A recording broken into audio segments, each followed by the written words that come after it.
Welcome back to our channel. I am educator Sapna Negi and आज का session fully dedicated है उन सारे स्टूडेंट्स के लिए जो बोर्ड की प्रिपरेशन कर रहे हैं। यस, आज की क्लास हमारी होगी बोर्ड्स के एग्जाम से रिलेटेड। जितने भी बच्चे बिजनेस स्टडीज का पेपर है बच्चों आपका, तो आज के सेशन में हम लोग सीखेंगे कि आपका क्वेश्चन पेपर का पैटर्न किस टाइप से रहता है, ताकि आपको एग्जाम में एकदम से ना आपको लगे हाँ भाई ये फैमिलियर हूँ मैं इस एनवायरनमेंट से, राइट। तो किस टाइप का क्वेश्चन पेपर आता है, कैसे आप लोग को उसमें क्वेश्चन सॉल्व करने हैं, उसी टाइप से हम लोग क्या करने वाले हैं, आज आपका सैम्पल पेपर सॉल्व करने वाले हैं। तो चलिए शुरू करते हैं आज के सेशन को। अगर आपको वीडियो अच्छा लगेगा तो वीडियो को लाइक करना है, ज़्यादा से ज़्यादा स्टूडेंट्स के साथ शेयर करना। सबसे पहले देखो बच्चों, आपके पास क्या आता है, जो आपका फ्रंट पेज रहता है उसमें इंस्ट्रक्शंस लिखे होते हैं, ठीक है। आप लोग का एग्जाम 3 आवर्स का होता है। 10:15 पे आपको पेपर मिल जाएगा, 15 मिनट्स आपको मिलता है किस चीज़ के लिए, पेपर रीड आउट करने के लिए, ठीक है। एंड 10:30 के बाद आप क्या कर सकते हो, उसको लिखना शुरू कर सकते हो। सो उसके बाद आपको क्या करना है, वो सारे जनरल इंस्ट्रक्शंस जो है अपने पढ़ने हैं। आपका टोटल क्वेश्चन पेपर जो होता है वो 34 क्वेश्चंस उसमें टोटल क्वेश्चंस होता है। पेपर में चेक भी कर लेना हाँ भाई 34 क्वेश्चंस हैं आपके या नहीं है, ठीक है। हर क्वेश्चन के आगे आपको उसका कितने मार्क का है वो भी लिखा होता है। आपके पास जो 3 मार्क्स के क्वेश्चन है उसको आपको 50 to 75 वर्ड्स में, वर्ड लिमिट बहुत इंपॉर्टेंट है क्योंकि बच्चा छोटे क्वेश्चंस में कई बार क्या होता है बहुत ज़्यादा लिखता है। आज वो भी सीखना है हमें कि किस तरीके से हम लोग आंसर करने वाले हैं आपके क्वेश्चंस का, ठीक है। 4 मार्क्स के क्वेश्चन जो होंगे आपके वो 150 वर्ड्स एंड जो 6 मार्क्स के होंगे वो 200 वर्ड्स अराउंड आपको लिखना है। आपको सारे क्वेश्चन करने हैं, सारे 5 करने हैं। इंटरनल चॉइस भी क्वेश्चंस में होगी, वो हम अंदर देखते हैं कि किस किस टाइप से होगी एंड उसको कैसे सॉल्व करते हैं। स्टार्ट करें with the very first question. देखो क्वेश्चन पेपर में आपके पास भी क्वेश्चन ऐसे आएगा, आपका हिंदी इंग्लिश दोनों में आएगा, हम सिर्फ अभी इंग्लिश का लेके चल रहे हैं, ठीक है। क्वेश्चन पेपर आएगा, जो स्टार्टिंग फर्स्ट सेक्शन रहता है वो आपका एमसीक्यू का है, ठीक है। तो एमसीक्यू हमारे पास है, आपको यहाँ पर उसका मार्क भी दिख जाएगा कि वो कितने मार्क्स का है। 1 मार्क ईच हमारे पास एमसीक्यू रहने वाला है। 20 एमसीक्यू हमारे पास आते हैं। उसके बाद शॉर्ट, वेरी शॉर्ट, उस टाइप से हमारे पास क्या होता है क्वेश्चन और आते हैं। स्टार्ट कर रहे हैं। The board of directors of Maddox Pharma Limited decided to issue debentures worth rupees 40 lakhs in order to finance a major research and development project. This would increase the debt equity ratio from 1:1 to 2:1. However, at the same time, it would increase earning per share.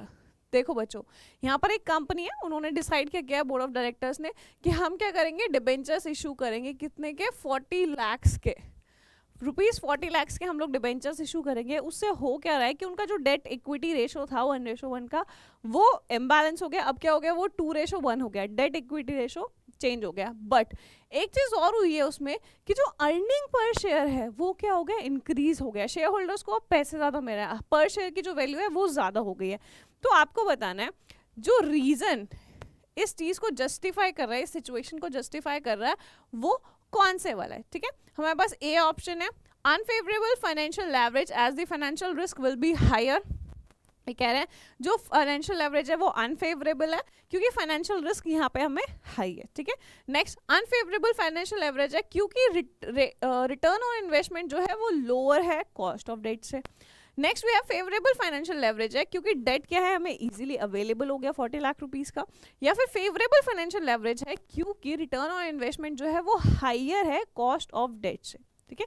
तो आप लोग सोच सकते हो, but इस question में देखो बच्चों, हमारा डेट इक्विटी रेशो ज़्यादा हो गया है, बट स्टिल उन्होंने एंड में क्या लिखा है, जो अर्निंग पर शेयर है वो क्या हो गया, इंक्रीज हो गया। इट मीन्स ये क्या है, हमारा फेवरेबल फाइनेंशियल लेवरेज है। क्यों, क्योंकि जो रिटर्न और इन्वेस्टमेंट है वो क्या है, हमारा आरओआई जो है बच्चों वो हाइयर है किस चीज़ से, कॉस्ट ऑफ डेट से।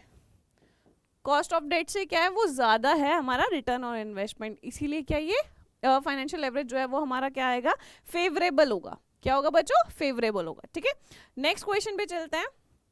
Question number 2, a bottle of anti-dandruff shampoo mentions clean your hair and get rid of dandruff in one squeeze। यानी कि एक बॉटल है शैम्पू की, उसके ऊपर कुछ चीज़ें रिटर्न है, ठीक है। तो आपको बताना है कि ये जो लिखा हुआ है ये कौन से वाला प्रोडक्ट रिलेटेड डिसीजन इन्वॉल्व है इसके अंदर।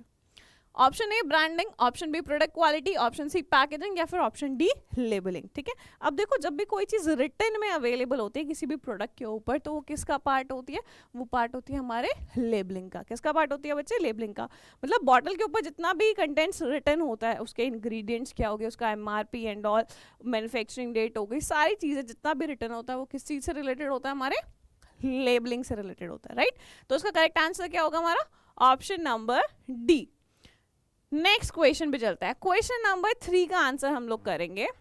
With the presence of women in the workforce there has been a shift towards formal wear, increased demand of electronic gadgets and increase in demand of cosmetics। Question बहुत अच्छा है, ठीक है, और यहाँ से ये बिजनेस एनवायरनमेंट का क्वेश्चन है, यहाँ से आपके पास क्वेश्चन आने के 110% चांसेस है, हमेशा क्वेश्चन आता है यहाँ से, ठीक है। क्या बोला गया है कि वुमेन जब से वर्कफोर्स में आ गई, यानी कि जब से वुमेन ने काम करना शुरू कर दिया, तब से हो क्या रहा है, फॉर्मल वेयर्स की जो डिमांड है वो बढ़ गई, इलेक्ट्रॉनिक गैजेट्स की जो डिमांड है वो बढ़ गई है, एंड थर्ड थिंग जो हमारे कॉस्मेटिक्स है उसकी डिमांड भी बढ़ गई है। तीनों चीज़ों की डिमांड बढ़ रही है। तो आपको बताना है ये कौन से वाले एनवायरनमेंट से रिलेटेड है, टेक्नोलॉजिकल, सोशल, पॉलिटिकल या फिर इकोनॉमिक एनवायरनमेंट। देखो बच्चों, सारी चीज़ों को कंबाइन करो और फिर देखो किस चीज़ की बात कर रहे हैं। वो बात कर रहे हैं कि जब से विमेन आए हैं वर्कफोर्स में, यानी कि बेसिक जो कंसेप्ट है उसका वो किस चीज़ से रिलेटेड है, हमारे सोशल एनवायरनमेंट से रिलेटेड है। किससे रिलेटेड है बच्चा, सोशल एनवायरनमेंट से रिलेटेड है, कि जैसे ही वुमेन आई हैं उसके बाद से ये सारी चीज़ें क्या होना शुरू हो गई हैं, आपका कॉस्मेटिक हो गया, चाहे टेक्नोलॉजी हो गया, चाहे आपका फॉर्मल वेयर हो गया, ये सब की डिमांड क्या हो गई, इंक्रीज होगी, right, clear. Next question, question number 4 का आंसर करेंगे। Name the function of marketing which is effective in bringing repeat sales. आपको बताना है कि मार्केटिंग का कौन से वाला फंक्शन है जो रिपीट सेल्स लेकर आता है। रिपीट सेल्स क्या होता है, suppose we have a product and इसको किसने परचेज कर लिया, किसी भी XYZ पर्सन ने परचेज कर लिया। अब फर्स्ट टाइम फर्स्ट मंथ में ये परचेज करके गया हमसे, ठीक है, अब क्या हुआ, ये सेकंड मंथ फिर आया हमारे पास एंड अगेन सेम पर्सन ने हमसे क्या किया है, दूसरा प्रोडक्ट खरीदा है। तो जब ये पर्सन सेम है एंड ये हमसे रेगुलर बेसिस पे कोई चीज़ परचेज कर रहा है, it means we are talking about repeat sales. हमारी सेल्स दोबारा सेम पर्सन के पास जा रही है, उसको बोलते हैं रिपीट सेल्स, ठीक है।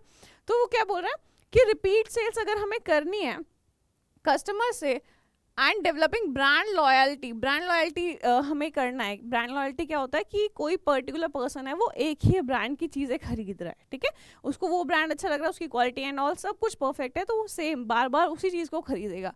तो ये आपको बताना है कौन से वाला फंक्शन है मार्केटिंग का, किसके थ्रू हम ये अचीव कर सकते हैं, standardisation and grading, promotion, customer support service या फिर पैकेजिंग एंड लेबलिंग। तो बच्चों देखो, रिपीट सेल सिर्फ एक ही चीज़ से आ सकती है एंड दैट इज जब आप क्या देते हो उसको, कस्टमर सपोर्ट सर्विसेज प्रोवाइड करते हैं। क्या प्रोवाइड करते हैं हम, कस्टमर सपोर्ट सर्विस प्रोवाइड करते हैं।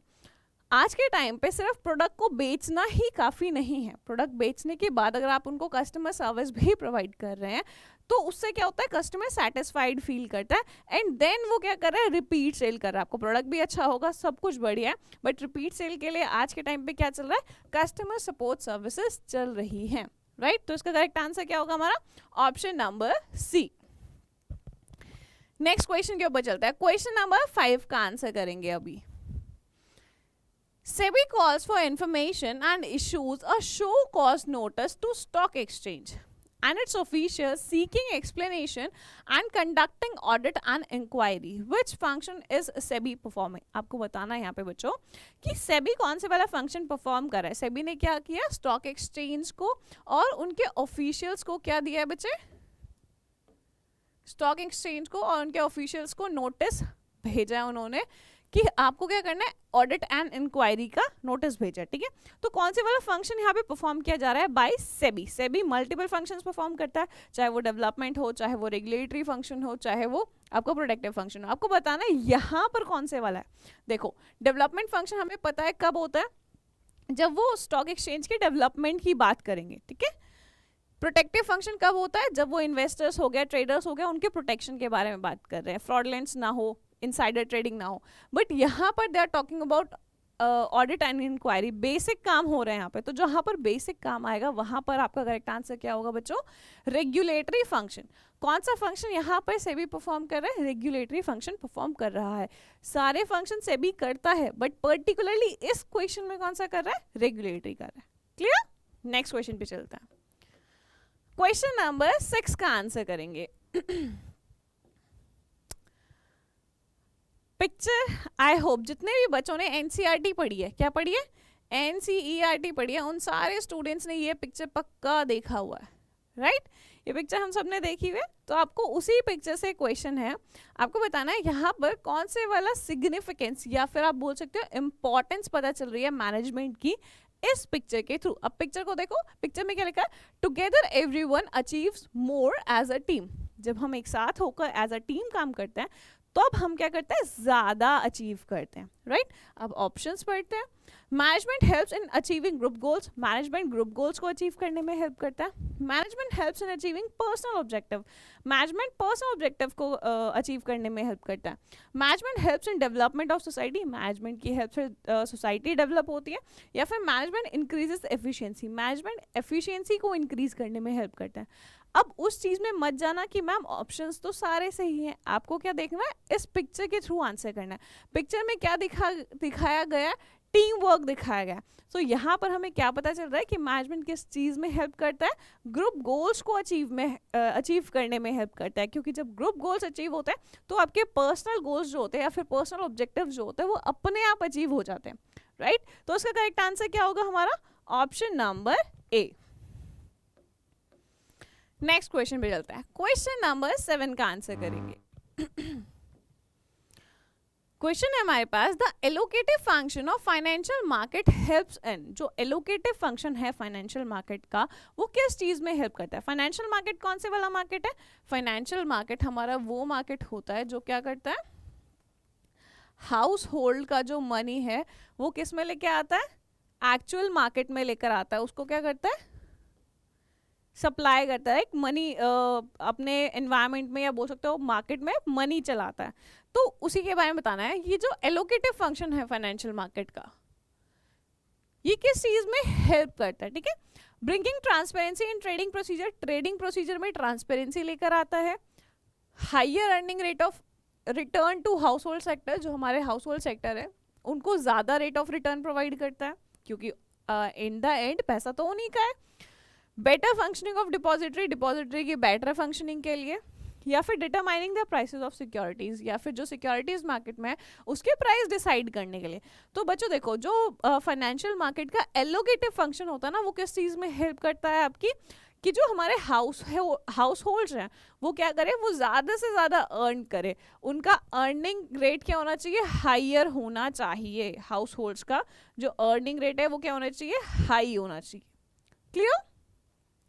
नेक्स्ट क्वेश्चन पे चलते हैं। क्वेश्चन नंबर 8 का आंसर करेंगे।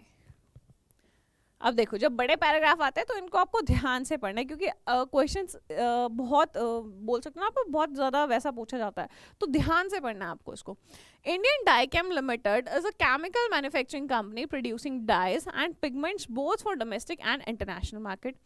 It has enjoyed a considerable market share, but lately it has been facing problems in terms of target sales and customer satisfaction. This is due to reason that new entrants have emerged with better technology and competitive pricing. The chairman of the company addressed this issue in the departmental meeting.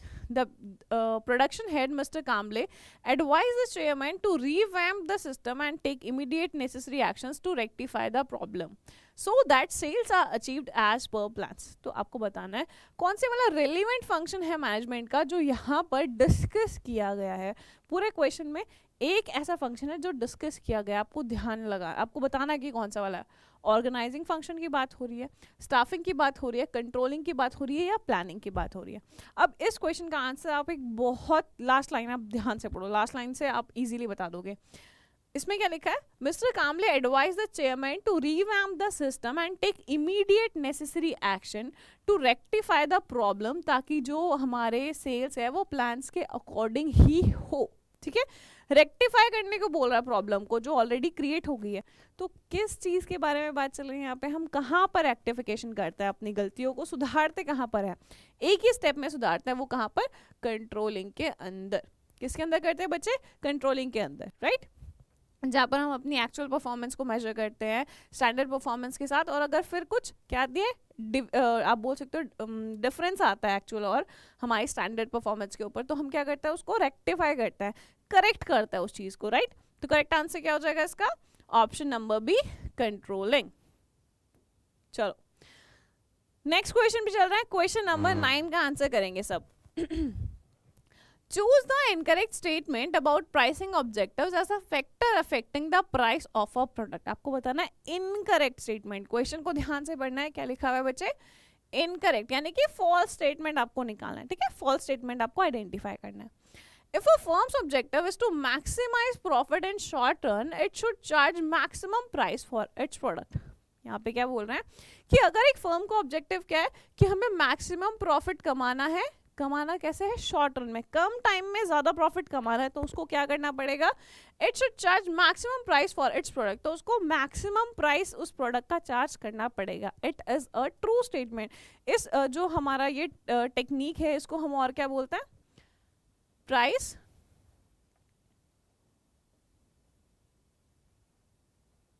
क्या बोलते हैं इसको, वो भी बोलते हैं, जिसमें हम क्या करते हैं, जो क्रीमी लेयर होती है उसमें हम जो जो मतलब जितना प्रॉफिट कम से कम टाइम में हो रहा है सबका सब ले लो, राइट।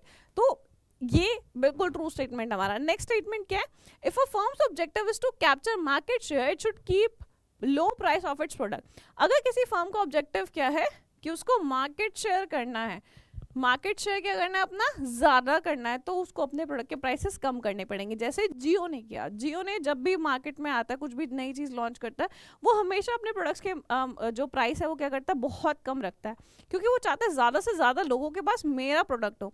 और जब मार्केट शेयर बढ़ जाता है उसके बाद आप अपने प्राइस को ऊपर नीचे थोड़ा बहुत कर सकते हैं, बट स्टिल जियो के अगर हम रिचार्जेस की बात करें तो वो अभी भी बाकी सारी कंपनीज से कम ही है, right.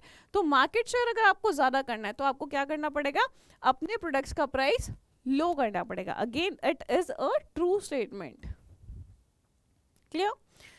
Next we have, if a firm wants to attain product quality leadership, it should charge lower prices. अगर एक फर्म को क्या करना है, प्रोडक्ट क्वालिटी लीडरशिप चाहिए, प्रोडक्ट की क्वालिटी हाई होनी चाहिए, सबसे अच्छी क्वालिटी होनी चाहिए, तो उसको क्या करना पड़ेगा, लोअर प्राइसेस चार्ज करने पड़ेंगे। नहीं, अगर आप किसी प्रोडक्ट में हाईएस्ट क्वालिटी दे रहे हो तो आपको आपके प्रोडक्ट की क्वालिटी बढ़ानी है, क्वालिटी बढ़ेगी तो प्राइसेस हाई होंगे, यहाँ पे लोअर प्राइसेस है। तो बच्चा ये इकलौता है जो क्या है, हमारा फॉल्स स्टेटमेंट है। हमें क्वेश्चन में क्या बताना था, फॉल्स स्टेटमेंट ही बताना था।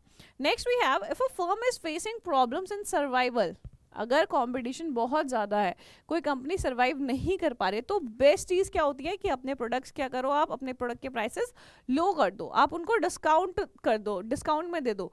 तो ये वाला स्टेटमेंट भी क्या है, हमारा ट्रू स्टेटमेंट है।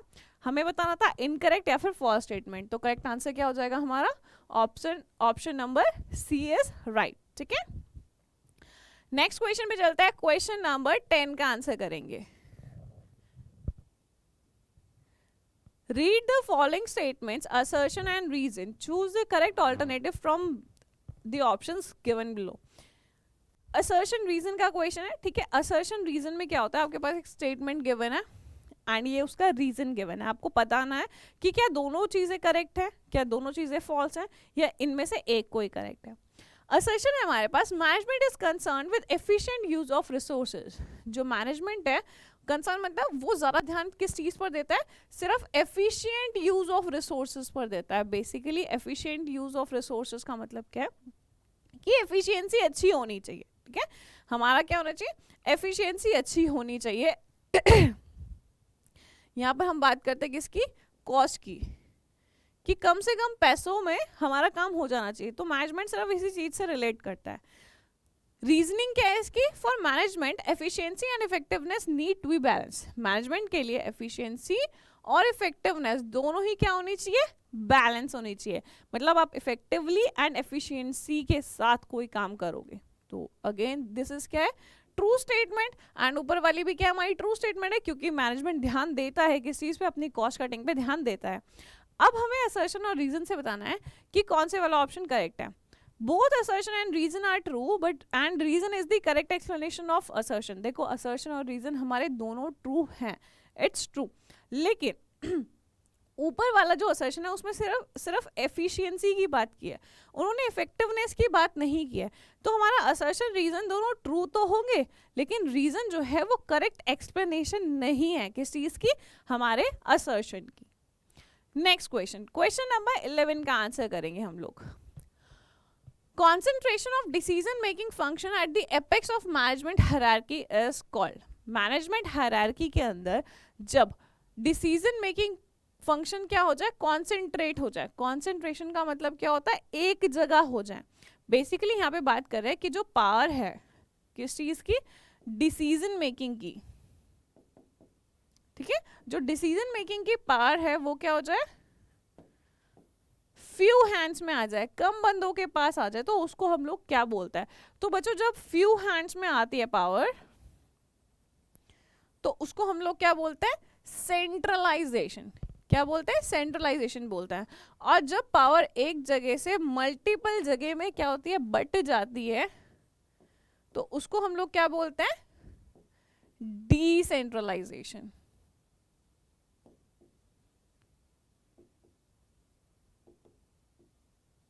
राइट, क्लियर ना. जब पावर कॉन्सेंट्रेट हो जाएगी तो सेंट्रलाइजेशन, जब पावर बढ़ जाएगी तो डिसेंट्रलाइजेशन हो जाता है उसका. ठीक है, तो इस क्वेश्चन का करेक्ट आंसर क्या आएगा हमारा, option number D, centralization. Next question, question number 12 को रीड आउट करेंगे.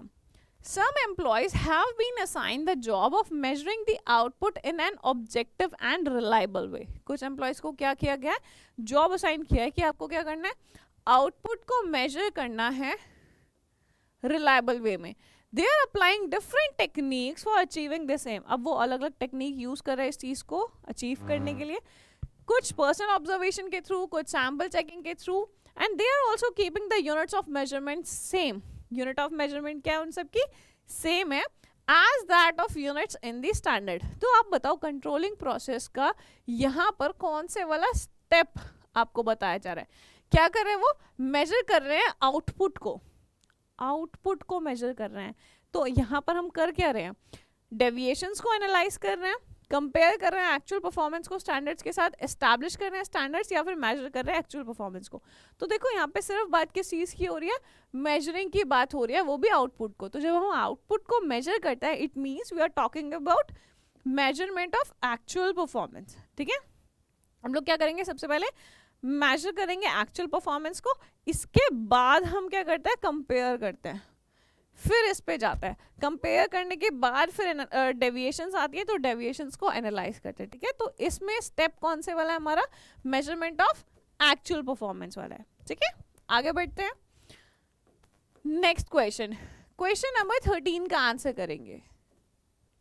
स्टेटमेंट फर्स्ट है हमारे पास, for products requiring long term storage like agriculture products warehouse are located near to the market. इन्होंने क्या बोला है कि वो प्रोडक्ट्स जिनको लॉन्ग टर्म के लिए स्टोरेज की जरूरत है उनको हमें मार्केट प्लेस के पास रखना चाहिए. ठीक है, नेक्स्ट स्टेटमेंट है कि higher level of inventory higher will be the level of service to customers but the cost of carrying the inventory will also be high. इन्होंने बोला है कि जब आपका इन्वेंट्री का लेवल हाई होता है, आपके स्टॉक्स का लेवल हाई है, तो आपकी level of service to customer भी हाई होगा. स्टॉक ज्यादा है तो कस्टमर को सर्विसेज भी उतनी अच्छी मिलेगी. बट जब कॉस्ट ऑफ कैरिंग जो इन्वेंट्री है वो भी क्या होगी, हमारी हाई होगी. उस इन्वेंट्री को रखने का कॉस्ट भी तो ज्यादा होगा क्योंकि आपके पास ज्यादा अमाउंट ऑफ इन्वेंट्री अवेलेबल है. राइट, तो आपको बताना है स्टेटमेंट कौन सी वाली करेक्ट है. फर्स्ट ट्रू है, सेकंड फॉल्स है, सेकंड ट्रू है, फर्स्ट फॉल्स है, दोनों स्टेटमेंट ट्रू है या फिर दोनों स्टेटमेंट फॉल्स है. देखो बच्चा हमारी जो सेकंड स्टेटमेंट है वो पूरी तरीके से ट्रू स्टेटमेंट है. जब हमारा इन्वेंट्री ज्यादा होगा तो कॉस्ट ऑफ इन्वेंट्री भी ज्यादा होगा, सर्विसेज भी ज्यादा मिलेगी. ठीक है, बट इन्होंने बोला वो प्रोडक्ट जिनको लॉन्ग टर्म स्टोरेज की जरूरत होती है वो जो वेयर हाउस है वो मार्केट के पास होने चाहिए. ये हमारा स्टेटमेंट क्या है, फॉल्स स्टेटमेंट है. क्या है बच्चा, फॉल्स स्टेटमेंट है. तो इस क्वेश्चन का आंसर क्या होगा, फर्स्ट फॉल्स है, सेकंड वाला ट्रू है. फर्स्ट फॉल्स है, सेकंड वाला ट्रू है, यानी कि ऑप्शन नंबर बी क्या है हमारा राइट आंसर है. ठीक है, नेक्स्ट क्वेश्चन पे चलता है. क्वेश्चन नंबर 14 का आंसर करेंगे. Mr. Vivek is working as a general manager of Ocean Hotels Limited. Mr. Vivek observed that government was taking a special interest in the tourism industry as this sector is an important source of foreign exchange and employment promotion. On the basis of this news, the company decided to set up hotels at several tourist places. Ocean Hotel Limited established 50 hotels before other company considered this issue. Very soon, this brand Ocean Hotels Limited became well known in the market. Identify importance of business environment describe है. आपको बताना है business environment का यहाँ पर कौन से वाला importance आपको पता चल रहा है. कोई भी person है, जनरल मैनेजर है, उसने क्या ऑब्जर्व किया कि गवर्नमेंट किस चीज़ पर ज़्यादा ध्यान दे रही है, उस टूरिज्म सेक्टर पे बहुत ज़्यादा ध्यान दे रही है. तो इन्होंने क्या किया, जो जो टूरिस्ट प्लेस थे वहाँ पर अपने होटल्स की चेन खोल दी. 50 न्यू होटल्स इन्होंने बना दिए. और इन्होंने वो तब बनाया जब बाकी कंपनीज को इस चीज़ की खबर भी नहीं थी. ठीक है, तो उससे क्या हुआ, जो ओशियन ब्रांड है वो बहुत ज़्यादा फेमस हो गया, रेप्यूटेड हो गया, एंड इन्होंने ज़्यादा फायदा उस चीज़ का उठाया. ठीक है, तो बताओ, it enables the firm to identify opportunity and getting first mover advantage. It helps the firm to identify threat and early warning signals. It helps in tapping useful resources, या फिर it helps in improving performance. Business environment को scan करने का mister विवेक को क्या फ़ायदा हुआ, यहाँ पर हमें फ़ायदा ये हुआ कि इन्होंने अपॉर्चुनिटी को आइडेंटिफाई किया एंड फर्स्ट मूवर एडवांटेज इनको मिला. जो बंदा सबसे पहले कोई पर्टिकुलर चीज़ करता है ना, तो सबसे ज़्यादा प्रॉफिट उसको होता है क्योंकि उसका मार्केट शेयर बढ़ जाता है. तो इसका करेक्ट आंसर क्या है हमारा, ऑप्शन नंबर ए. नेक्स्ट क्वेश्चन नंबर 15 का आंसर करेंगे. Name the function of management that acts as a means for translating plans into action. वो कौन से वाला मैनेजमेंट का फंक्शन है जिसमें हम क्या करते हैं, अपने प्लान्स को क्या करते हैं, एक्शन में लेकर आते हैं. आइडिया सोच लिया, अब फाइनली एक्शन की बारी आ गई. टाइम टू आप बोल सकते हो रिएक्ट हो गया, तो उसको क्या बोलते हैं हम लोग, प्लानिंग, डायरेक्टिंग, ऑर्गेनाइजिंग या फिर कंट्रोलिंग. देखो प्लानिंग में तो हम आइडियाज ही सर्च करते रहते हैं. इसके बाद वाला जो है ऑर्गेनाइजिंग में हम लोग क्या करना शुरू करते हैं, अपने आइडियाज को रियलिटी में कन्वर्ट करना स्टार्ट कर देते हैं. तो करेक्ट आंसर क्या आएगा बच्चों उसका, organising. Right, next question number 16 का आंसर करेंगे. स्टेटमेंट 1 है हमारे पास, electronic holdings can be converted into physical certificates with the process of dematerialisation. इन्होंने बोला कि जो इलेक्ट्रॉनिक होल्डिंग्स हैं हमारे पास, ई होल्डिंग्स हैं हमारे पास, उसको हम कन्वर्ट कर सकते हैं फिजिकल सर्टिफिकेट में. किस चीज़ की हेल्प से, डीमटेरियलाइजेशन की हेल्प से. और स्टेटमेंट 2 क्या हमारे पास, there is no danger of theft, loss और forgery of share certificates in dematerialisation. जो डीमटेरियलाइजेशन होता है उसमें चोरी का, फ्रॉडलेंट का कोई खतरा नहीं होता है.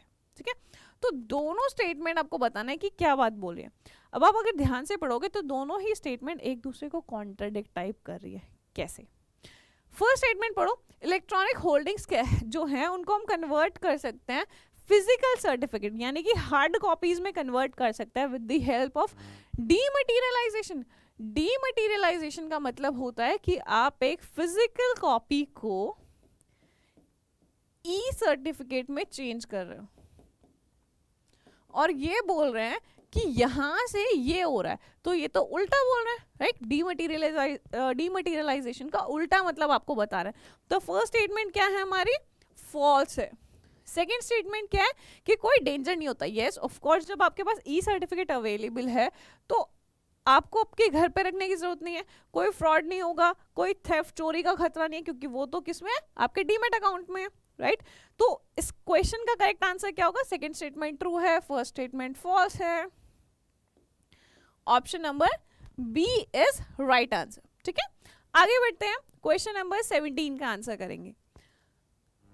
Pace is a reputed chartered accountant firm which renders services to big MNCs. The CAs of the firm are required to travel to Delhi and NCR, for which they use company's car. The firm decided to convert its petrol cars to electric cars in order to improve the quality of people. Quality of life of people, identify dimension of business environment. देखो business environment से दूसरा question है, तो business environment topic बहुत अच्छा है, ठीक है, उसको पढ़ के जरूर जाना, छोड़ना तो बिल्कुल नहीं है उसको, हमेशा वहां से क्वेश्चन आएगा और एमसीक्यू आने के ज्यादा चांसेस है क्योंकि क्वेश्चन अच्छा बनता है। तो भाई एक कंपनी है, वो अपने एम्प्लॉयज़ को पहले मतलब लाइक कार से जाते हैं, वो इधर उधर अगर उन्हें काम से जाना होता है। यहाँ पर कंपनी ने क्या किया, अपनी पेट्रोल कार्स को किस चीज़ में चेंज कर लिया, ई कार्स में, इलेक्ट्रॉनिक कार्स में कन्वर्ट कर लिया, ताकि जो क्वालिटी ऑफ लाइफ वो अपने लोगों को दे रहा है वो क्या हो जाए, बढ़ जाए। डेफिनेटली पेट्रोल कार से पोल्यूशन हो रहा है, ट्रैफिक बहुत कुछ है, लाइक बहुत ज़्यादा इन्वायरमेंट को हार्म हो रहा है, इलेक्ट्रिक कार से नहीं हो रहा है। तो क्वालिटी ऑफ लाइफ बढ़ रहा है लोगों का, बिल्कुल बढ़ रहा है क्वालिटी ऑफ लाइफ लोगों का।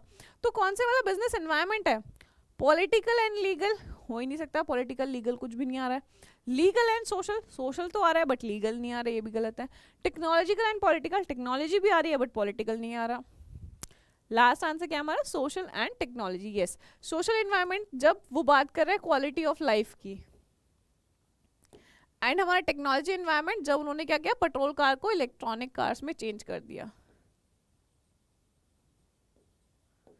Right, clear. नेक्स्ट क्वेश्चन पे चलते हैं। क्वेश्चन नंबर 18 का आंसर करेंगे। मैच वाले क्वेश्चंस, मैच वाले क्वेश्चंस बहुत अच्छे होते हैं, बहुत इजी होते हैं।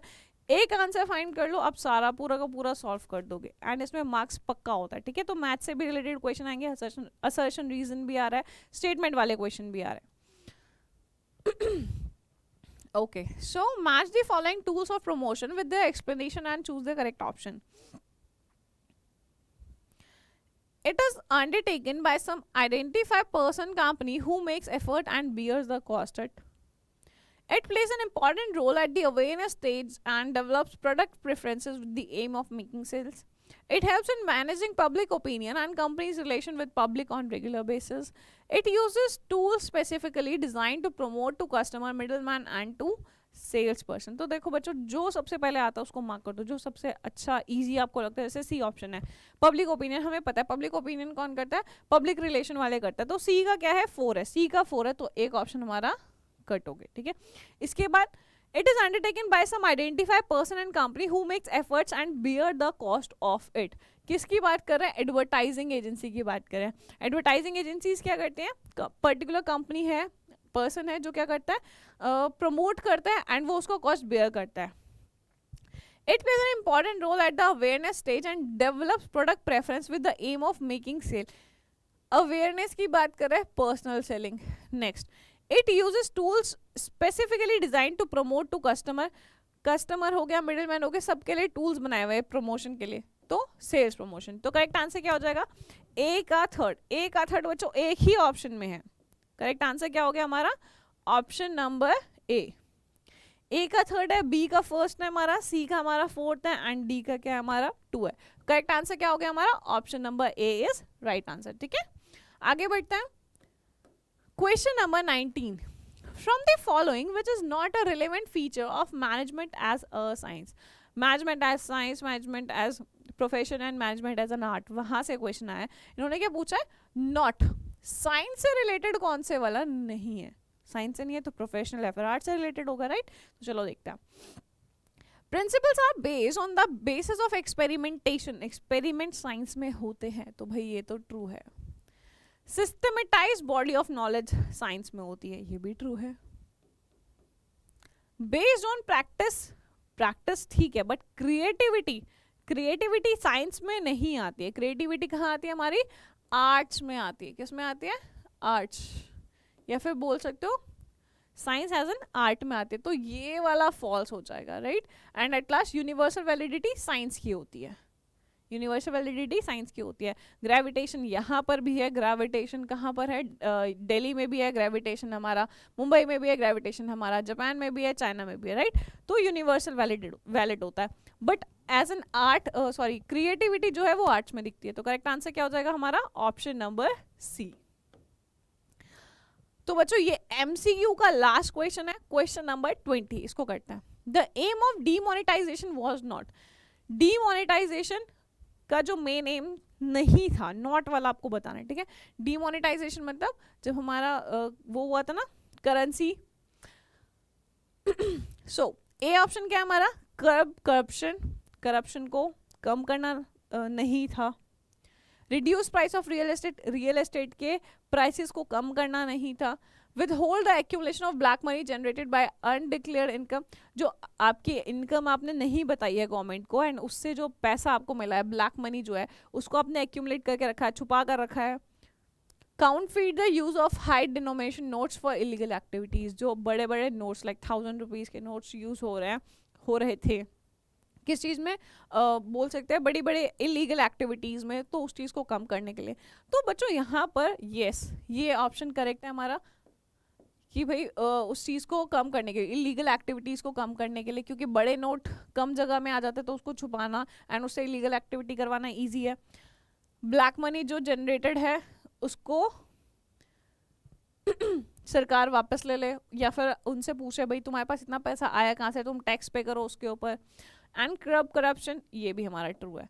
फर्स्ट स्टेटमेंट एक ही है इसमें कि रियल एस्टेट के जो प्राइस है उसको कम करना नहीं था, गवर्नमेंट का ये वो नहीं था कि रियल एस्टेट के प्राइस उसके बाद कम हो जाए, राइट। तो करेक्ट आंसर क्या होगा इसका, ऑप्शन नंबर बी, राइट। तो बच्चों यहाँ तक हमने सारे के सारे एमसीक्यूज जो है वो कंप्लीट कर लिए। इसके बाद हमारे क्या क्वेश्चन शुरू हो जाएंगे, शॉर्ट आंसर इन ब्रीफ, मतलब आपके 3 मार्क्स के, 4 मार्क्स के, एंड देन आपके लॉन्ग क्वेश्चन 6 मार्क्स के क्वेश्चन स्टार्ट हो जाएंगे। उसको करते हैं, चलिए स्टार्ट करते हैं फिर। नेक्स्ट क्वेश्चन है हमारा क्वेश्चन नंबर 21। अब देखो ये कितने मार्क्स का है, 3 मार्क्स का है, जो आपके क्वेश्चन पेपर में रिटर्न होता है। ओके, अब मैं आपको बताऊंगी कि आपको एक्चुअल में आंसर कैसे करना है क्वेश्चंस का, जो 3 मार्क्स के होता है, 4 मार्क्स के होता है, 6 मार्क्स के क्वेश्चंस होता है, ठीक है। क्वेश्चन आप रीड आउट करोगे, जो चीज पूछी, अब देखो जैसे क्वेश्चन पढ़ते हैं हम लोग। Capsha Limited is a construction company in which all the employees learn various ways of dealing with diverse situations from their seniors. Company provides financial as well as non-financial incentives. This helps the employees to grow and develop their ability.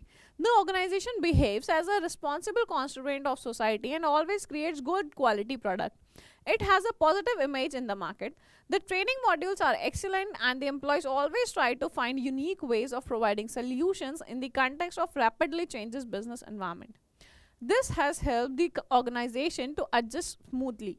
Identify and state 3 points of importance of management being highlighted here. देखो आपसे सीधा सीधा नहीं पूछा गया, आपको क्या बताया कि इस पैराग्राफ के अंदर आपको बताना है 3 points of importance of management, management की 3 इंपॉर्टेंस बतानी है। क्या बतानी है, 3 इंपॉर्टेंस बतानी है। तो आप आंसर कैसे करोगे, पैराग्राफ में बिल्कुल नहीं करना है, ध्यान रखना है इन क्वेश्चंस का आंसर पैराग्राफ्स में नहीं करना है, आपको क्या करना है, पॉइंटर्स में आंसर करना है। देखो जैसे यहाँ पे पूछा उन्होंने 3 बोले थे तो आप 3 ही पॉइंट्स बताओगे एंड वो तीनों पॉइंट्स आपके पैराग्राफ से रिलेटेड होने चाहिए। ऐसे तो इंपॉर्टेंस हमें बहुत सारी पता है, आप डायरेक्टली लिख सकते हो, बट वो सारी चीज़ें किससे रिलेटेड होनी चाहिए, आपके पैराग्राफ से रिलेटेड होनी चाहिए। आपको स्टेट आइडेंटिफाई भी करना है, फिर उसको एक्सप्लेन भी करना है, ठीक है। तो फर्स्ट जो हमारी इंपॉर्टेंस है वो क्या है, पर्सनल ऑब्जेक्टिव्स पूरे हो रहे हैं। देखो पर्सनल ऑब्जेक्टिव्स कहाँ से पता चल रहा है, employees to grow and develop their abilities, ठीक है। यहाँ पे क्या है, एम्प्लॉयज को ग्रो और डेवलप करने में हेल्प कर रहे हैं, उनकी एबिलिटीज को डेवलप करने में हेल्प कर रहे हैं। तो डेफिनेटली यहाँ पे क्या हो रहा है, पर्सनल ऑब्जेक्टिव्स वो हो रहा है उनके। उसके अलावा फाइनेंशियल नॉन फाइनेंशियल इंसेंटिव्स उसको उनको मिल रहा है, तो पर्सनल ऑब्जेक्टिव्स पूरे हो गए, यस हम उसको एक्सप्लेन कर सकते हैं। Next development of society, yes हो रहा है डेवलपमेंट ऑफ सोसाइटी। देखो ऑर्गेनाइजेशन कैसे बिहेव कर रही है as a responsible constituent of society और हमेशा गुड क्वालिटी ऑफ प्रोडक्ट्स बनाती है, तो सोसाइटी का डेवलपमेंट हो रहा है, राइट। अच्छे प्रोडक्ट्स यूज करेंगे तो डेवलपमेंट डेफिनेटली हो रहा है हमारा। नेक्स्ट इसको फिर एक्सप्लेन कर देंगे। फिर एक क्रिएट्स अ डायनामिक ऑर्गेनाइजेशन, कैसी ऑर्गेनाइजेशन क्रिएट हो रही है, डायनामिक ऑर्गेनाइजेशन क्रिएट हो रही है। ये कैसे पता चला, लास्ट लाइन पढ़ो।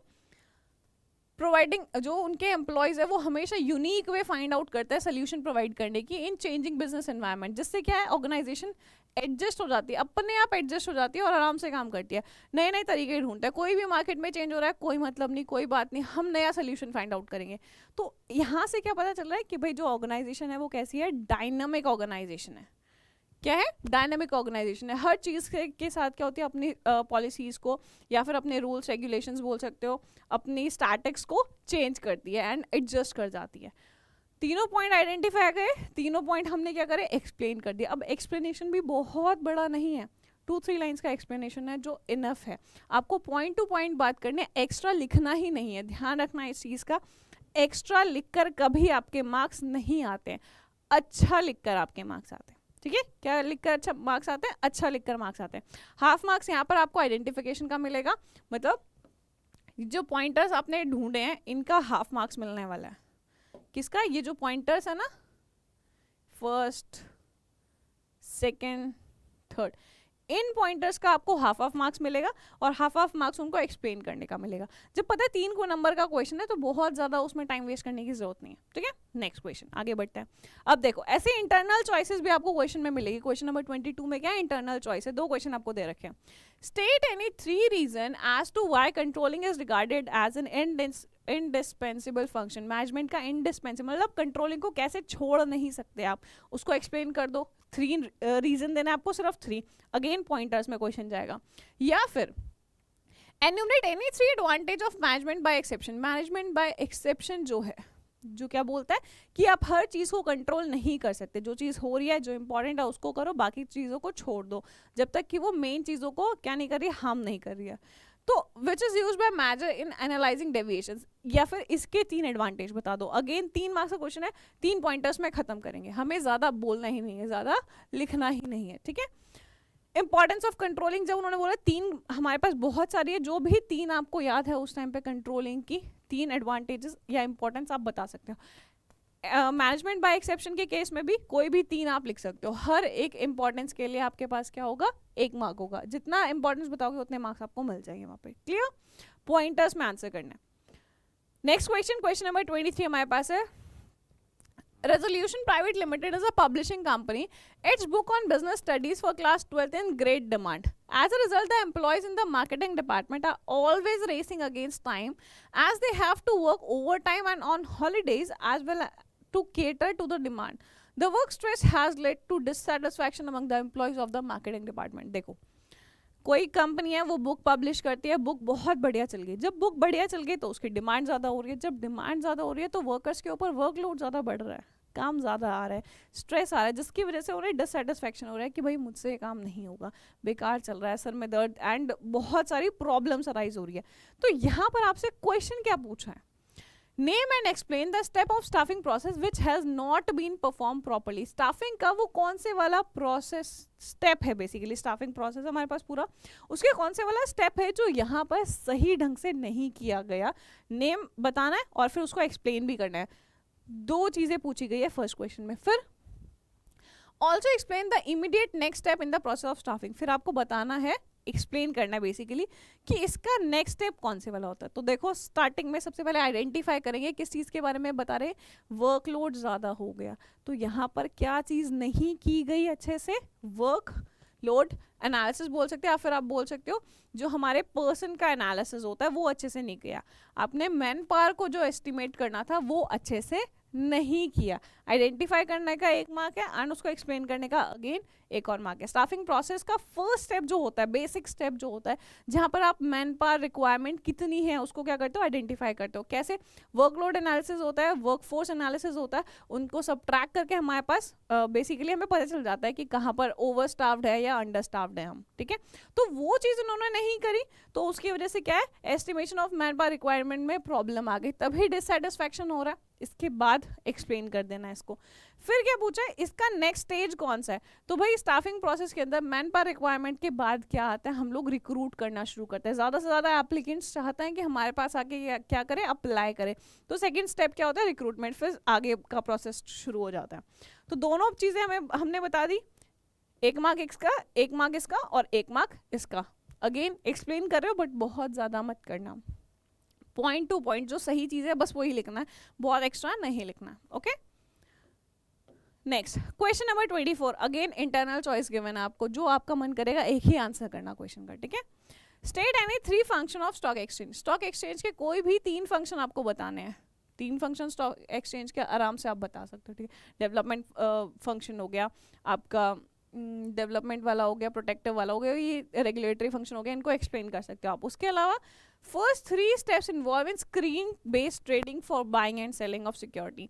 सिक्योरिटीज़ को खरीदने और बेचने के लिए जो हमें स्टार्टिंग के 3 स्टेप्स होते हैं वो आपको बताना है कि आप सबसे पहले क्या करोगे, अपने आप को रजिस्टर करवाओगे, ब्रोकर के पास जाओगे, फिर आपका डीमेट अकाउंट खुलेगा। वो पूरा प्रोसेस में जो स्टार्टिंग के 3 स्टेप्स हैं वो आपको एक्सप्लेन करना है। तो अगेन एक्सप्लेन करेंगे बट बहुत ज़्यादा नहीं करेंगे, ठीक है। फंक्शन ऑफ स्टॉक एक्सचेंज क्या क्या है? स्टॉक एक्सचेंज किस चीज़ में हेल्प करता है? लिक्विडिटी, मार्केटेबिलिटी प्रोवाइड करता है, mechanism, constant value, prices, securities, membership, fraudulent, मतलब वो सभी का हो गया, प्रोसेस ऑफ डिसइन्वेस्टमेंट, री इन्वेस्टमेंट, ओनरशिप। तो ये सारी चीज़ें आप एक्सप्लेन कर सकते हो। फिर क्या आता है 3 स्टेप स्क्रीन बेस्ड का। स्क्रीन बेस्ड के 3 स्टेप्स आपको बताना है, या तो ये या फिर ये। तो फर्स्ट आपको पता है आपको रजिस्टर ब्रोकर के पास जाना है, आपको रजिस्टर करवाना है अपने आप को, जितने भी डॉक्यूमेंट्स की जरूरत है वो सब आपको देने हैं, फिर आपको फॉर्म साइन करना है। उसके बाद क्या होगा, आपका डीमेट अकाउंट खुलेगा सेकंड स्टेप में। डीमेट अकाउंट खुलने के बाद जो तीसरा होगा उसमें आप क्या करोगे, ऑर्डर प्लेस करते हो, आप बाय एंड सेल के लिए अपने ब्रोकर को बोल देते हो। तो ये 3 स्टेप है, आपने तीनों के तीनों स्टेप बताने हैं, ठीक है, पूरा बताना है 3 स्टेप में क्या क्या होता है। Next question number 25। अब देखो इसके अब जो क्वेश्चन शुरू हो रहा है वो 4 मार्क की है, तो इसमें आपकी जो लेंथ होनी चाहिए आंसर्स की वो बढ़ जानी चाहिए, ठीक है। अब आप आंसर थोड़ा सा बड़ा लिखोगे। Explain the following features of directing. Directing के दोनों फीचर आपको एक्सप्लेन करना है। Directing initiates action and directing is a continuous process, 2 mark each.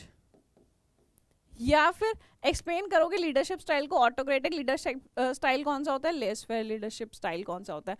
तो directing initiate action, directing initiate action यानी कि डायरेक्टिंग की हेल्प से हम लोग क्या करते हैं, आप एक्शन लेना शुरू करते हो, आप खुद से काम करना शुरू करते हो, उसको एक्सप्लेन करना है। और डायरेक्टिंग एक कंटिन्यूस प्रोसेस है। ऑब्वियसली जब हमारे मैनेजमेंट के फंक्शन सारे के सारे कंटिन्यूसली काम कर रहे हैं तो डायरेक्टिंग भी उसी में से एक का पार्ट है जो अगेन कंटिन्यूस चलता रहता है। ऑटोक्रेटिक लीडरशिप स्टाइल और less fair leadership style. Autocratic में क्या होता है, अथॉरिटेरियन है, एंड जो हमारा लेस फेयर है उसमें क्या है, कोई भी पर्सन नहीं आता। लेस फेयर में हमारे पास जो गाइड होता है हमारा वो सिर्फ बोल सकते हो एज अ गाइड काम करता है, हमारे पास पूरी अथॉरिटी होती है सारे डिसीजन लेने की। ऑटोक्रेटिक में हमारे पास लीडरशिप नहीं होती, हमारे पास हमने जो बोला जाता है बस वो एज इट इज हमें करना होता है, ठीक है। तो इन दोनों चीज़ों को आप एक्सप्लेन करने वाले हो। Directing initiates action and directing is a continuous process, या फिर ऑटोक्रेटिक और फ्री रेन लेस फेयर वाला, ठीक है। इनको एक्सप्लेन कर दिया, 2 marks each. 26 question again internal आपको गिवन है चॉइस। स्टेट एनी, अब देखो ये जरूरी नहीं है कि आपको हर क्वेश्चन में चॉइस मिलेगा, इसमें मिल रहा है, हो सकता है आपके एग्जाम में आपको ना मिले चॉइस, इंटरनल डिपेंड करता है, ठीक है। State any 4 limitation of using internal source of recruitment. 4 limitation बतानी है आपको कि अगर आप इंटरनल सोर्स यानी कि अगर कंपनी से ही आप क्या कर रहे हो, रिक्रूट कर रहे हो, तो उसके क्या है लिमिटेशंस, क्या क्या है। फ्रेश ब्लड नहीं आएगा आपकी कंपनी के अंदर, जो हमारे पर्सन है एम्प्लॉयज लेथार्जिक हो जाएंगे, पता है भाई प्रमोशन होना ही होना है, अच्छे से काम नहीं करेंगे, कॉम्पिटिटिव फीलिंग नहीं आएगी। तो ये सारी चीज़ें आपको एक्सप्लेन करनी है। Next, state any 4 commonly use sources for recruiting employ. Employees को रिक्रूट करने के 4 सोर्सेज बताना है, कौन से वाले, आउटसाइड दी ऑर्गेनाइजेशन यानी कि एक्सटर्नल सोर्सेज बताना है। तो एक्सटर्नल सोर्सेज आप बता सकते हो कौन कौन से, जो सबसे इजी आपको लगता है, लाइक डायरेक्ट रिक्रूटमेंट आप बता सकते हो, इसके अलावा आप लेबर कॉन्ट्रैक्टर बता सकते हो, इसके अलावा हमारा प्राइवेट एजेंसीज जो है उसके थ्रू बता सकते हो, या फिर हमारा प्लेसमेंट्स होती हैं, कॉलेज प्लेसमेंट्स है उसके थ्रू। तो जो भी आपको याद आएगा उस टाइम पे, जो 4 पॉइंट आप अच्छे से लिख सकते हो वो आप यहाँ पर एक्सप्लेन कर सकते हो। यहाँ पे सारे गिवन है, आप कोई भी 4 कर सकते हो, ठीक है। देखो न्यू ब्लड नहीं आता इसमें, लेथार्जिक बन जाते हैं बंदे। इंटरनल सोर्स और न्यू ऑर्गेनाइजेशन तो इंटरनल सोर्सेज से कर ही नहीं सकती, क्योंकि नई ऑर्गेनाइजेशन है वहाँ पे ऑलरेडी ज़्यादा होगा ही नहीं हमारे पास बंदा, ठीक है। कंपटीशन खत्म हो जाता है, पता है भाई प्रमोशन होना है, कंपटीशन खत्म है। ट्रांसफ़र अगर बहुत ज़्यादा होते रहेंगे, अगर आप इंटरनल सोर्सेज से ही ट्रांसफ़र कर रहे हो तो डिससेटिस्फैक्शन भी अराइज होता है। इसके बाद आउटसाइड एक्सटर्नल सोर्सेज की बात करें तो हम डायरेक्ट रिक्रूटमेंट ले सकते हैं, कैजुअल कॉलर्स हो गया आपका। अब इन चीज़ों को बहुत ध्यान से समझना भी आपको, ठीक है। डायरेक्ट रिक्रूटमेंट क्या होता है, हमारे कैजुअल कॉलर्स क्या होते हैं, एम्प्लॉयमेंट एक्सचेंज जो हमारा गवर्नमेंट का हो गया, प्लेसमेंट एजेंसी हो गया, कंसल्टेंसी ये प्राइवेट का होता है, कैंपस रिक्रूटमेंट जो डायरेक्टली आपके कॉलेज से हो जाता है, रिकमेंडेशन ऑफ एम्प्लॉयज़ कंपनी में ही है लेकिन वो अपने किसी फ्रेंड या रिलेटिव को रिकमेंड कर देता है।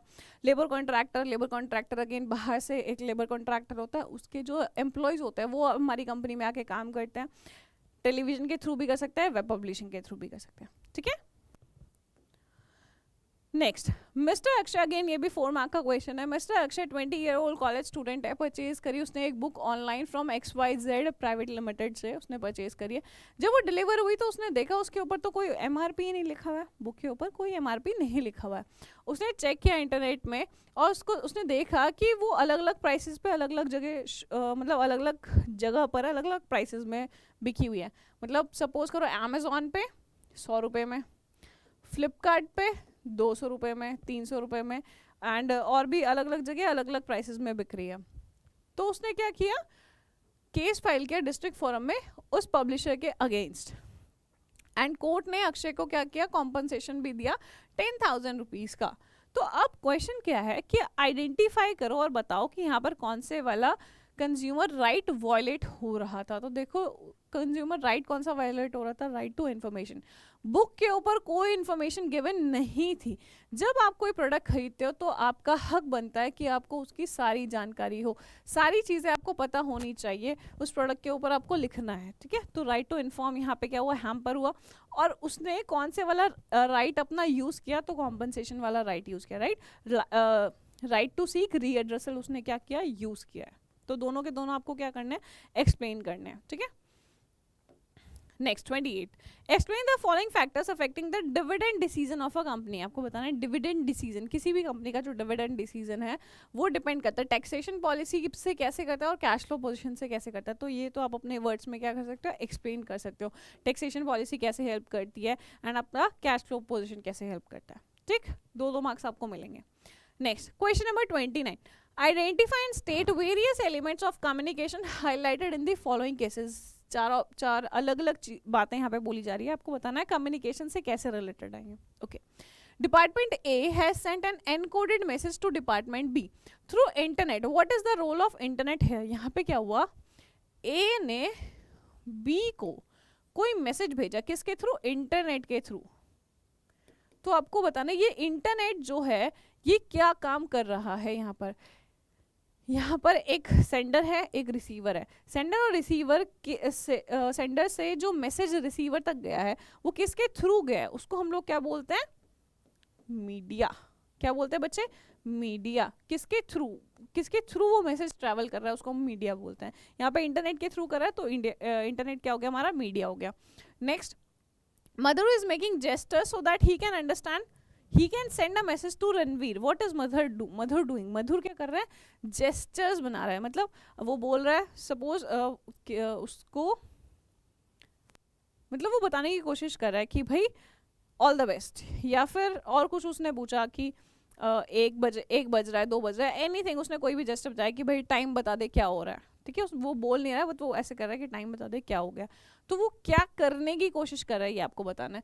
तो यहाँ पर मधुर क्या करने की कोशिश कर रहा है, Madhur is making gestures so that he can send message to Ranveer. तो मधुर क्या कर रहा है, एनकोडिंग कर रहा है, जेस्टर्स के थ्रू आप एनकोड करते हो मैसेजेस को, ठीक है।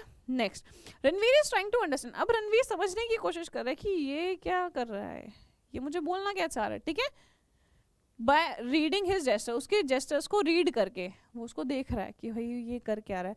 तो यहाँ पर मधुर क्या कर रहा है, वो उसके मैसेज को डीकोड कर रहा है। क्या कर रहा है बच्चे, डिकोड कर रहा है। अब मुझे समझ में आ रहा है कि हाँ भाई वो टाइम पूछा है।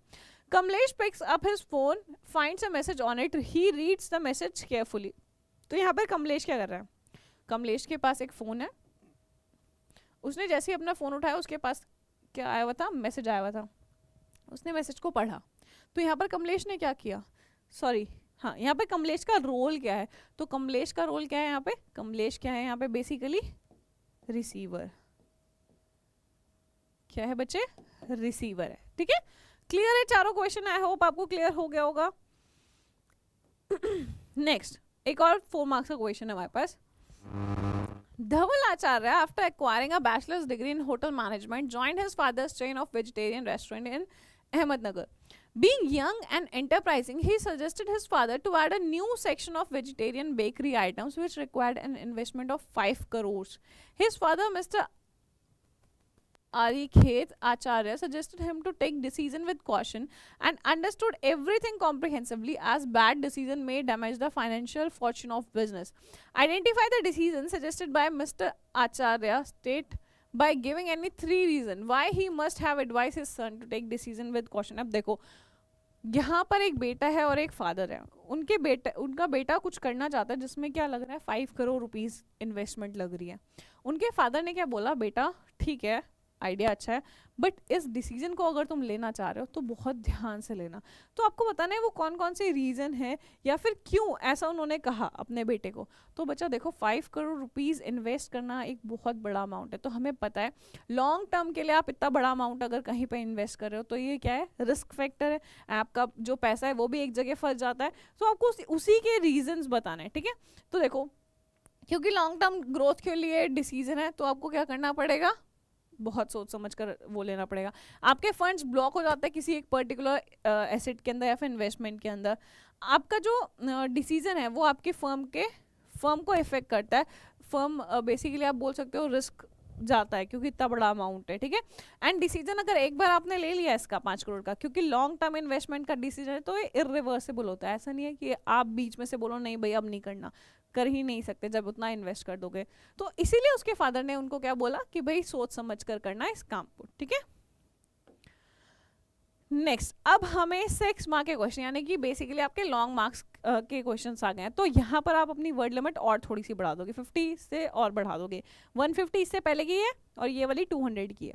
So explain any 2 technique. अब आपको एग्जाम में काउंट नहीं करना है कि कितने वर्ड्स का है कितने वर्ड्स का नहीं है, बट आपको ध्यान रखना है कि मैं बहुत ज़्यादा एक्स्ट्रा कहीं पर भी ना लिखूँ, टाइम भी सेव करना है और पेपर भी कंप्लीट करना है। Next, explain any 2 techniques of scientific management from the following. Scientific management की 2 टेक्निक्स आपको बतानी है, okay. Method study, motion study, time study, 2 technique बतानी है, 3 आपको गिवन है तो कोई भी 2 आप बता सकते हो। मेथड स्टडी भाई हमें पता है बेस्ट मेथड आइडेंटिफाई करना है हमें ताकि हमारा टाइम पैसा सब कुछ बच जाए, best way to complete a work, ठीक है, मेथड स्टडी। मोशन स्टडी कहता है जो हमारे जो मोशंस हम लोग करते हैं वाइल वर्किंग, जो हमारे काम के नहीं है उन मोशंस को हटा देना चाहिए, राइट, वो उसकी बात करता है। टाइम स्टडी किस चीज़ की बात करता है, एक स्टैंडर्ड टाइम की बात करता है, किसी भी टास्क को कंप्लीट करने के लिए एक परफेक्ट टाइम जो हमें चाहिए होता है उसकी बात करता है, स्टैंडर्ड टाइम की बात करता है। तो यही आपको क्या करना है, एक्सप्लेन करना है, ये थोड़ा अच्छे से एक्सप्लेन करना है आपको, ठीक है। Method study, 1 method, best way of doing a job. Motion study आपको बताता है कि आप मोशंस फाइंड आउट करके कौन से प्रोडक्टिव है कौन से अनप्रोडक्टिव है और कौन से वाले हमारे क्या होता है इंसिडेंटल होता है, उनको आइडेंटिफाई करना है। टाइम स्टडी में हर एक काम को करने का एक पर्टिकुलर टाइम होता है, एक पर्टिकुलर स्टैंडर्ड टाइम है, उसके अंदर आप अपना काम कंप्लीट करोगे, ठीक है। Next, differentiate between unity of command and unity of direction on any 3 basis. किन्हीं भी 3 बेसिस पे आपको क्या बताना है, यूनिटी ऑफ कमांड और यूनिटी ऑफ डायरेक्शन में डिफरेंस बताना है। तो 3 वेज मतलब आपके पास पॉइंटर्स होने चाहिए और उनके बेसिस पे आप दोनों में क्या बताओगे, डिफरेंस बताओगे, ठीक है। तो यूनिटी ऑफ कमांड क्या कहता है, यूनिटी ऑफ कमांड भाई हमें सिंपल सा पता है, यूनिटी ऑफ कमांड का मतलब है कि एक पर्सन को एक ही पर्सन क्या करेगा, कमांड करेगा। ऐसे नहीं है कि उसको 4 पर्सन अलग अलग जगह से क्या करेंगे, कमांड करेंगे, clear. Next is unity of direction. Unity of direction का मतलब क्या है कि सबके सब पर्सन जो है वो एक ही डायरेक्शन में जाने चाहिए, सबके सबका काम जो है वो एक ही पर्टिकुलर डायरेक्शन में जाना चाहिए, जो कि क्या है, ऑर्गेनाइजेशन के गोल्स को कंप्लीट करना। तो इन्हीं दोनों को आपको क्या करना है, अलग अलग पॉइंटर्स में एक्सप्लेन करना है। जैसे आप फर्स्ट में मीनिंग बता सकते हो, 1 सबऑर्डिनेट को एक ही सुपीरियर से क्या मिलना चाहिए, ऑर्डर्स मिलने चाहिए।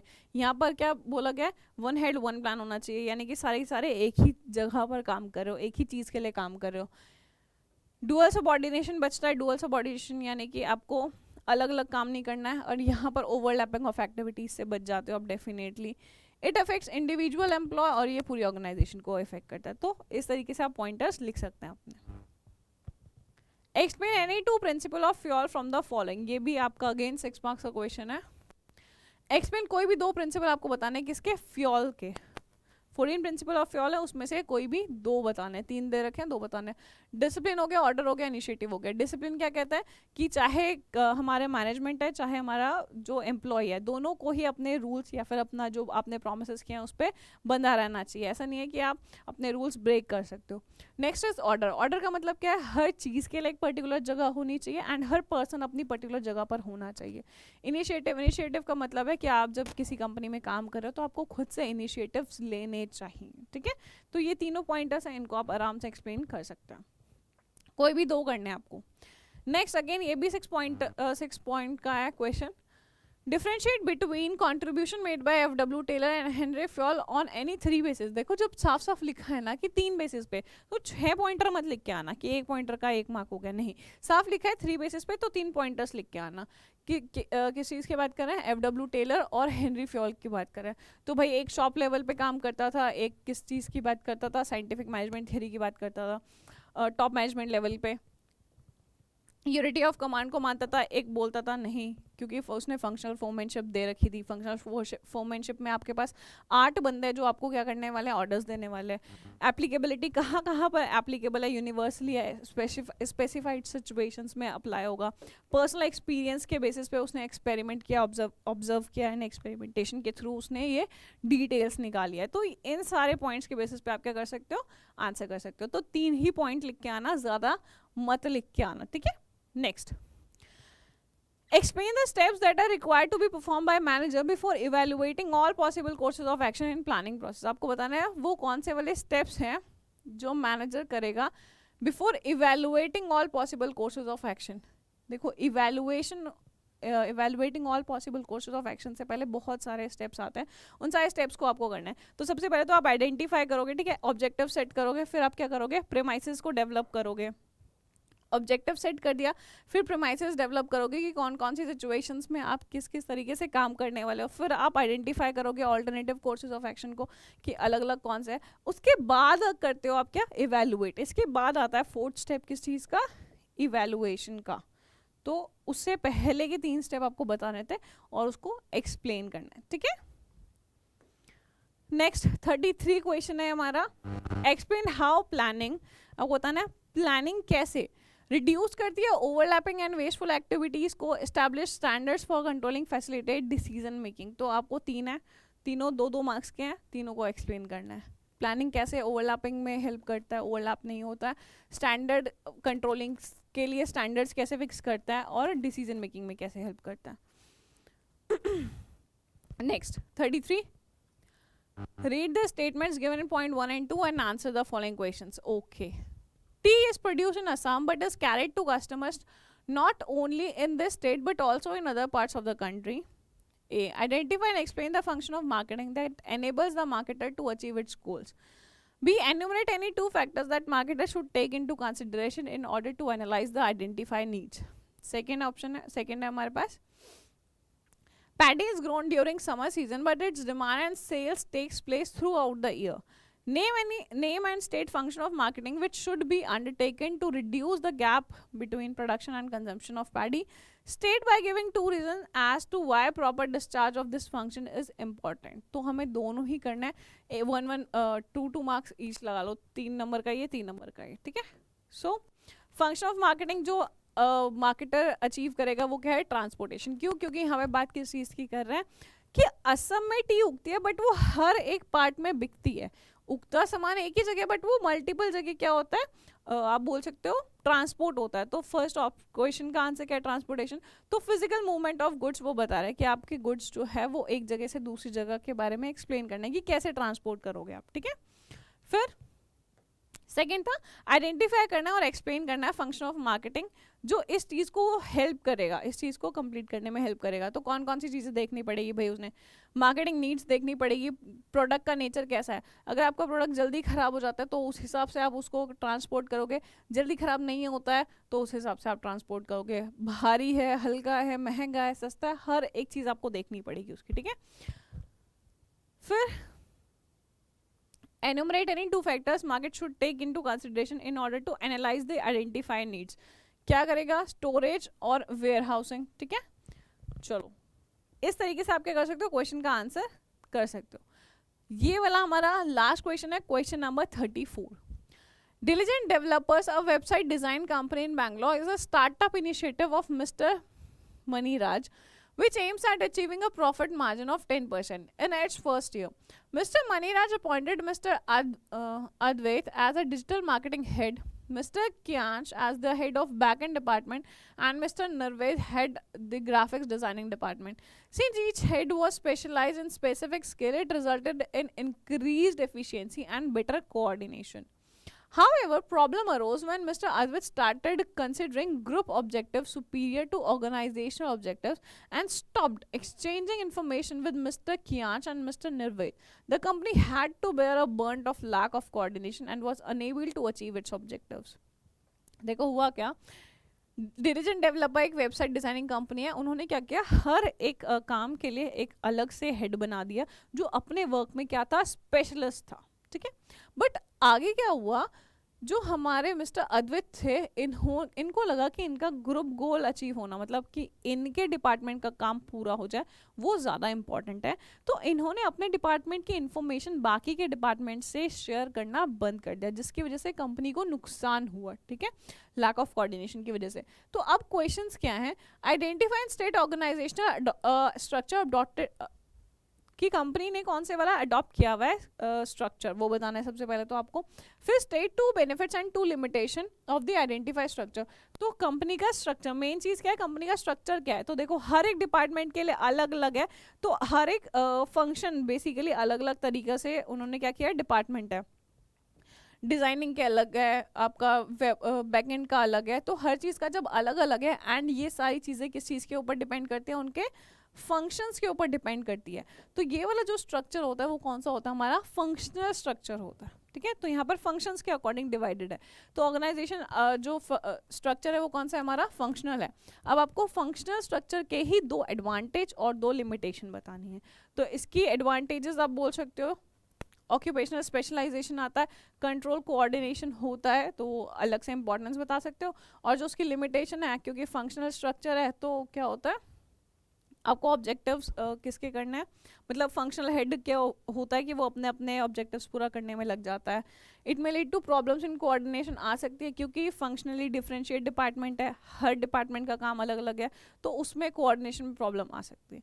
तो ये लिमिटेशंस एंड एडवांटेजेस आप बता सकते हो, ठीक है। ओके बच्चा, तो ये 34th क्वेश्चन लास्ट क्वेश्चन था, एंड आई होप आपको अच्छे से समझ में आ गया होगा कि आपको अपना क्वेश्चन पेपर किस अकॉर्डिंग करना है। अब मैंने आपको पूरा पेपर तो बता दिया कि इसी तरीके से आपका एग्जाम में भी पेपर आने वाला है, एमसीक्यूज होंगे, फिर शॉर्ट क्वेश्चन है, फिर लॉन्ग क्वेश्चन है। किन किन चीज़ों का ध्यान रखना है वो याद रखना, वर्ड लिमिट बहुत ज़्यादा एक्सीड मत करना, अपनी जो वर्ड लिमिट आपको दे रखी है उससे। एमसीक्यूज 1 मार्क का आंसर है, ऑप्शंस भी लिखना, उसके आगे का आंसर भी लिखना, ठीक है। राइटिंग परफेक्ट होनी चाहिए। जो आपकी आंसर शीट होगी साइड मार्जिन ज़रूर खींचना, हर क्वेश्चन के बाद स्पेसिंग छोड़ना, लाइंस छोड़ना। एक्स्ट्रा टाइम एंड में बचेगा तो क्या करोगे, हर आंसर के बाद पेंसिल से लाइन भी क्लिक करोगे, ठीक है।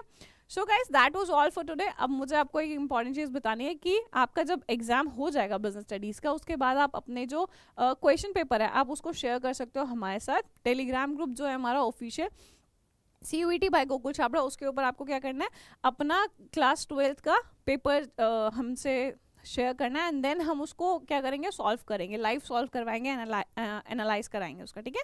So guys that was all for today, thank you so much for watching, take care, bye bye, next session में मिलते हैं।